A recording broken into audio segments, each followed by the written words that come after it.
काय तक्रार होती? आमच्या शेतातून टावरची लाईन जात होती, रेन्यू कंपनीची लाईन जात होती. त्यांनी मनमानी कारभारामुळे आमच्या शेतातून आम्हाला न विचारता, नोटीस न देता किंवा अग्रीमेंट न करता आमच्या शेतातून अचानक आले. पोलीस फोर्स 25, 30, 50, 100 पोलीस आले आणि कंपनीचे माणसं आले आणि त्यांनी डायरेक्ट आमच्या पिकातून ट्रॅक्टर घालायला चालू केले. आमचं म्हणणं एवढंच होतं की बाबा आम्हाला योग्य मोबदला द्या.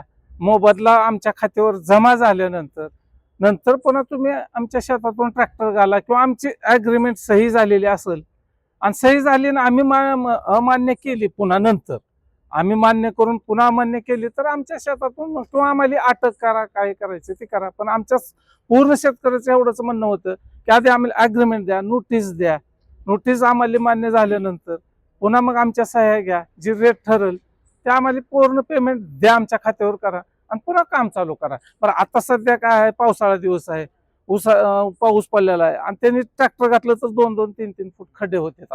पुन्हा आता सेंटरहून जर ट्रॅक्टर घातलं त्यांनी तर पाणी पुन्हा तिकडून तिकडे द्यायला येत नाही, तिकडून इकडले अलीकडल्या साईडला देता येत नाही आणि पुन्हा ती ऊस अख्खा ऊस उभा राहते. मग कारखाना बी नेत नाही. मग उरलेला ऊस आम्ही काय करायचं, ह्याच्यासाठी आम्ही आंदोलन केलं.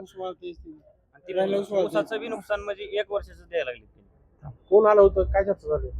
आता कैलासदादा आमदार आलते.